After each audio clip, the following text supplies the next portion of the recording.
The National Institute for Health and Care Excellence, better known as NICE, is arguably one of the world's most recognized and respected HTA agencies. Starting its journey in 1999, NICE has recently celebrated its 25th anniversary, producing guidance for the NHS for more than a quarter of a century. In today's video, I'm going to walk you through the process that NICE follows to assess new medical technologies, covering all stages of the technology appraisal process, starting from the topic selection process all the way to implementation within the NHS. While you could familiarize yourself with the NICE process by reading up on the NICE manual and various other guidelines, I'm going to save you the time of having to carefully read through hundreds of pages of dry technical documentation. Though NICE assessments and UK HTA are often used synonymously, NICE in fact only provides guidance for the NHS in England and Wales. Even though Wales has its own HTA agency called the AWMSG, this agency will usually only provide interim guidance, which gets superseded if NICE guidance gets published later. The health and social care services in Northern Ireland also tend to follow NICE guidance, though there is no legal obligation for them to do so. In contrast, Ireland uses the NCPE to conduct technology appraisals, while Scotland's HTA agency is called the SMC. Before we dig into the NICE process, we first need to distinguish between the different types of appraisals.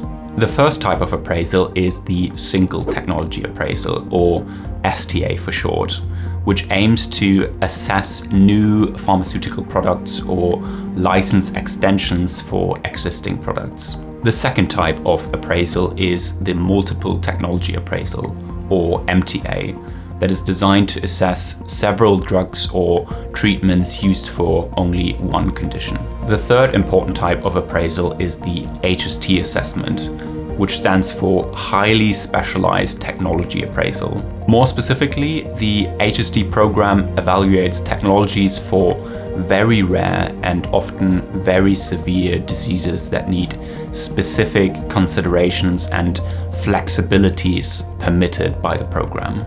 Out of these three appraisal types, the STA is by far the most common one, with MTAs not being used as frequently and HSTs being the rarest. HSTs are so uncommon as they come with a much higher ISA threshold. While the standard NICE threshold is a range between £20,000 and £30,000, HST appraisals have a willingness to pay of £100,000 per quali. With the introduction of the severity modifier, the willingness to pay as part of the HST program could be as high as £300,000. This is why qualifying for an HST program is linked to 4 HST criteria, which state that the disease has to be very rare, no more than 300 people in England are eligible for the new technology, the disease shortens life expectancy significantly or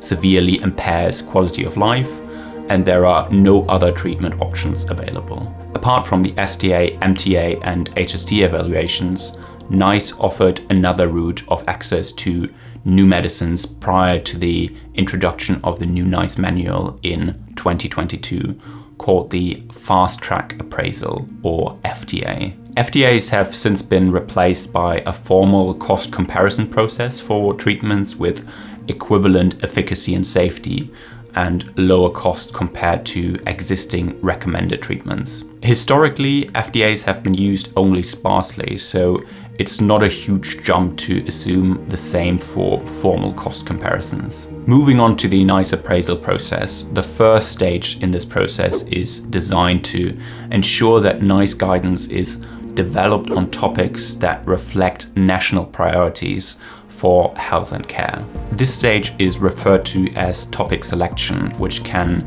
be broken down into 3 distinct parts. The first part is topic identification and prioritization, which is guided by national policies from the DHSC that require NICE to issue technology appraisal or HSD guidance on all medicines that are new to the UK market or have a significant new therapeutic indication. To identify priority topics, information is pulled from a range of different sources that include the NIHR Innovations Observatory, UK PharmaScan, or suggestions emailed directly to the NICE topic selection team. The second part is topic eligibility, as topics need to be eligible to be considered for NICE assessment. Eligible medicines include new active substances in their first indication or that have extensions to their marketing authorization to add a significant new therapeutic indication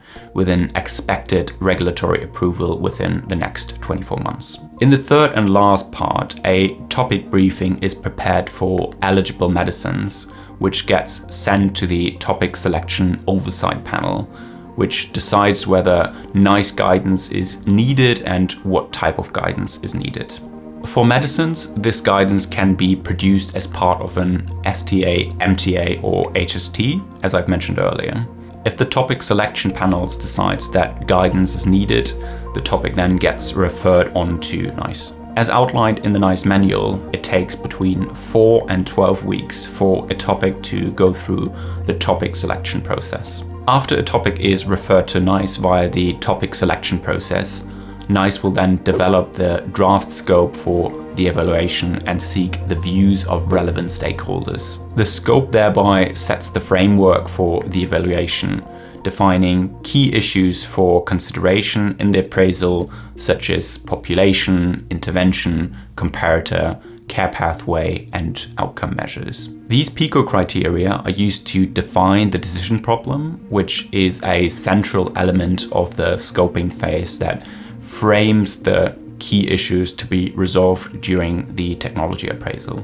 NICE sends out the draft scope to all participating stakeholders, aiming to ensure that all areas and issues of the evaluation are adequately covered. This is called the consultation period. At the end of the consultation period, a scoping workshop may be held, which is based on the discretion of NICE. For example, NICE may decide to hold a scoping workshop if the topic covers a new disease area or care pathway that NICE hasn't really evaluated before. Following consultation, and if required, the scoping workshop, NICE will then update the scope and circulate what's called the final scope, which gets published on the NICE website, marking the start of the NICE evaluation. In the next stage of the NICE evaluation process, companies will submit a very detailed evidence dossier to NICE. The evidence dossier and associated documents must comply with the NICE guidelines, which is why NICE has published submission templates and instructions on how to use them on their website. If you're looking for these templates, you can find a link to them in my video description. In 150 pages or less, the submission document should capture both clinical and cost-effectiveness evidence of the new intervention. As NICE makes decisions across different technologies and disease areas, it is crucial that analyses done to inform the economic evaluation are consistent. Therefore, NICE has defined a reference case that specifies the methods that are appropriate for decision making. The reference case includes elements such as the decision problem, perspectives on outcomes and costs, and the appropriate time horizon, among other factors. I'll blend in the full summary table from the manual here so you can pause the video and have a look for yourself. Using the reference case as a methodological framework, the company will present a base case in their submission. It's important to note here that the reference case and the base case are related but not the same, given that the company base case represents the primary analysis conducted in the economic evaluation, which should adhere to the consistency criteria of the reference case. Cost-effectiveness modeling requires lots of assumptions, and the base case is simply a set of assumptions that the company feels most comfortable with. Given that many assumptions can make a big difference on the cost-effectiveness of an intervention, the company base case might get criticized for cherry picking, which is why the question of what constitutes the base case is often argued all the way until the NICE committee meeting. Beyond the instructions provided in the NICE manual and the submission templates and various guides, more detailed information on specific topics can be found in the technical support documents, or TSDs, which get produced periodically by the NICE Decision Support Unit, or DSU for short. There are currently 24 TSDs published, covering topics such as adjusting survival estimates in the presence of treatment switching, health state utility mapping, or patient-level simulation modeling. The University of Sheffield has all TSDs published on their website, so I'll leave a link for you in the video description. To ensure that the company's submission complies with all NICE requirements, an independent academic center called the Evidence Review Group critiques the company's evidence submission and prepares a report on the clinical and cost effectiveness of the technology. This is called the ERG report, or External Assessment Report, and it represents the next stage of the appraisal process. There are several ERGs, or EAGs as they used to be called, including groups such as SHA, CHE, or SATAC from universities like Sheffield, York, or Southampton. Regardless of which ERG gets assigned to a particular technology appraisal, if the evidence submission is incomplete, NICE will consult with the ERG and send a letter of clarification to the company, which the company then has 14 days from the date of the correspondence to respond to the points of clarification. Once the ERG report is complete, it will get sent to NICE, which in turn will share the ERG report with the company for fact-checking. After the report is sent to NICE, one of four things may happen. The first thing that can happen is that the STA will directly progress to a committee meeting. The second thing that may occur is that the STA progresses to a technical engagement. The third option is that a streamlined decision process will be followed, which doesn't require a formal committee meeting. This third option is only available in what NICE describes as low-risk circumstances, which refer to cost effectiveness and budget impact considerations. The fourth and last option is to pause the assessment while NICE considers the most efficient and appropriate course of action. For example, such a pause may happen in the case of a very high base case ISA. Stage 5 of the NICE appraisal process is optional, as technical engagement will only be included if NICE considers that it is appropriate, helpful, and proportionate, considering whether the technical engagement process is likely to resolve any kind of key issues before the committee meeting. If technical engagement takes place, stakeholders have 28 days to submit comments on the ERG report back to NICE, and there is an opportunity for the company and members of the NICE technical team to meet. Aside from submitting comments on the ERG report, companies may also submit new evidence. However, the NICE technical team may reject the evidence if they deem it to be unlikely that the new evidence would affect the committee's judgment.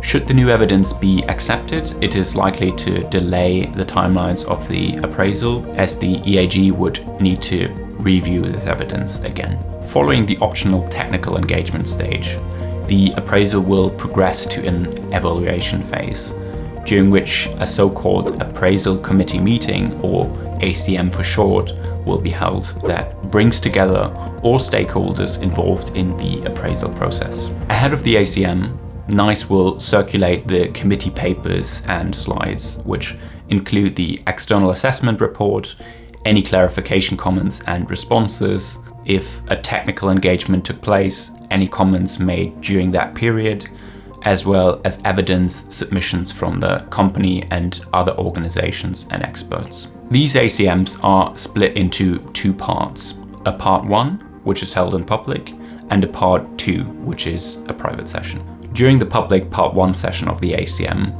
The NICE committee chair will lead the discussion, guiding through the previously shared committee slides that outline key points for consideration. During the session, company representatives will get the chance to respond to questions from the committee chair and comment in case of any factual inaccuracies. As part of the public session, clinical experts and patient representatives are encouraged to clarify issues with the evidence presented. Similarly, the ERG may respond to any comments on the external assessment report. In part 2 of the ACM, all attendees except for the NICE committee are then asked to leave, as this is where the committee considers commercial in confidence information and agrees on a recommendation. Sometimes the committee chair may ask representatives from either the ERG or company to remain, but they'll need to leave before a decision is made.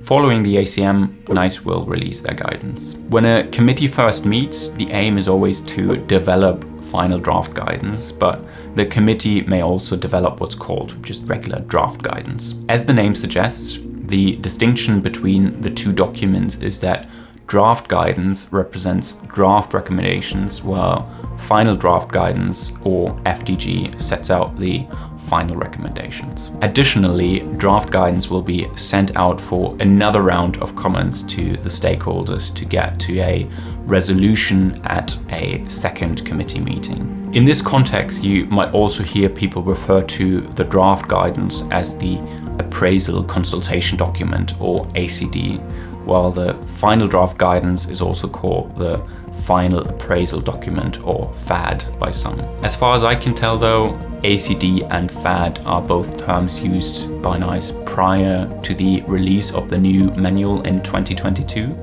given that the HTA manual doesn't mention these terms anymore. Prior to publication of the draft guidance, NICE will reach out to the company within 7 days of the first ACM to inform the company of the committee's recommendations and key assumptions. At this stage of the process, the company may opt to give or increase their simple PAS discount, whereby PAS stands for Patient Access Scheme. In practice, this plays out something like this.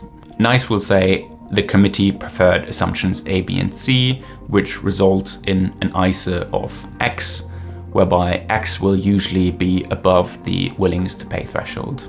The company is then presented with the opportunity to buy out this uncertainty to reduce the ICER by providing a simple PAS discount. In other words, the company gets a chance to reduce their price in exchange for access. By the way, if you're interested in learning how health economists set prices for new medicines, I've made a video about it, so you can check that out here. Let's assume that in our case, the company decides not to give a simple PAS discount, which results in a price and ICER too high to give a positive recommendation in the FDG. This would cause a not recommended decision, which is one of the 6 types of recommendations a committee can give. The remaining 5 decisions include a full recommendation, an optimized recommendation, for example, if the intervention is only cost-effective in one particular indication, a recommendations for use within managed access, a recommendation with data requirements, and lastly, a recommendation only in the research context. While you could believe that the NICE appraisal process is about to conclude with the publication of the recommendation in the FDG, there is in fact an additional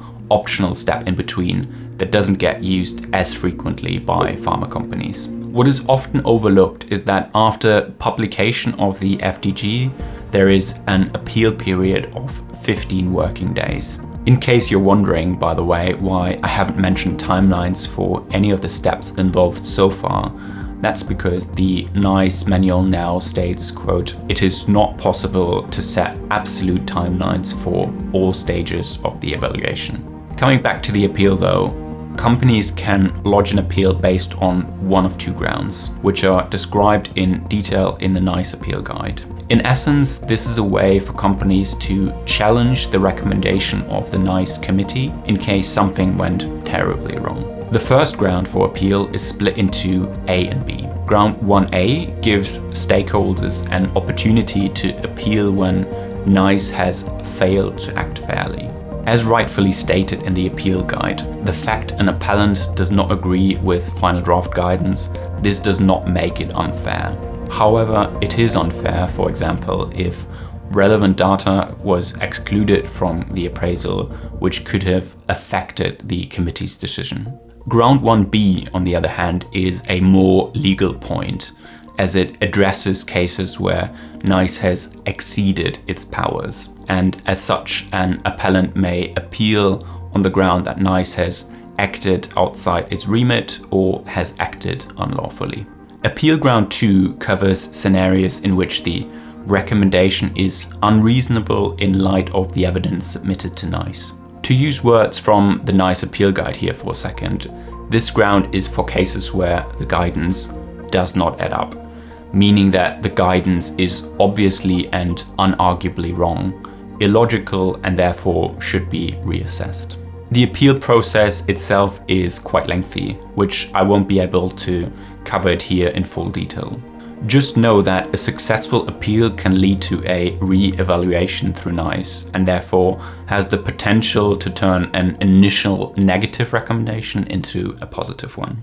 Once the 15 days appeal period has passed and no appeals have been received by NICE, the final draft guidance will become final NICE guidance. In late August 2024, NICE has issued guidance on almost 2,000 topics, over 700 of which cover technology appraisals, and they're all available on the NICE website to browse through.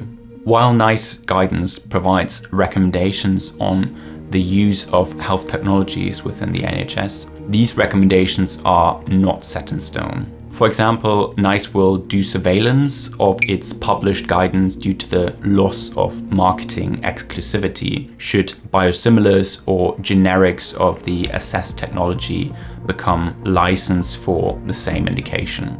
In such cases, NICE will trigger a rapid update of the guidance to coincide with NHS Commercial Medicines Unit tenders for these technologies. In the final stage of the NICE appraisal process, final guidance gets implemented in the NHS through commissioning. Commissioners, who are organizations or groups responsible for planning, purchasing, and overseeing healthcare services within the NHS, have a statutory responsibility to make funding available for a drug or treatment recommended by a NICE TA, and they must begin doing so no later than 90 calendar days after the final NICE guidance is published, unless otherwise specified in the guidance. The 90-day implementation period is reduced to 30 calendar days for cancer medicines, as well as for products that are part of an early access to medicine scheme. To bridge this 90 or 30-day funding gap, companies may apply for interim funding via the Innovative Medicines Fund, or IMF, granted their treatment is a non-cancer medicine and their product meets the IMF criteria, which has the potential to bring funding forward by up to 5 months, starting at the point of positive NICE draft guidance. This is not the primary function of the IMF though, as it was initially designed to operate as a managed access fund, while evidential uncertainty is resolved in medicines that otherwise show significant clinical promise. Cancer treatments, on the other hand, can get funding through the Cancer Drugs Fund, or CDF, which has an annual budget of £340 million. Like the IMF, the CDF is primarily intended to be a data collection tool, providing a managed access agreement while further evidence is collected to address clinical uncertainty. Regardless of any interim funding status, once the 90-day implementation period has passed, drugs must be made available within the NHS which is also known as routine commissioning. As such, if a drug is routinely commissioned, it means that it is now included in the list of treatments that the NHS will pay for as part of standard care, which concludes the 10-step process that we've followed all the way from topic selection to implementation within the NHS. If you didn't get bored listening to me talk about the nice technology appraisal process for the last 20 minutes, you might want to consider a job in the pharmaceutical industry. As being a pharma consultant is a great gateway into the industry, I've made a video on what it's like to be a pharma consultant, talking about salary, progression steps, and more. I'll blend in the video on screen, so if that sounds like a good promise to you, check out my beginner's guide to pharma consulting, and I will see you in the next one.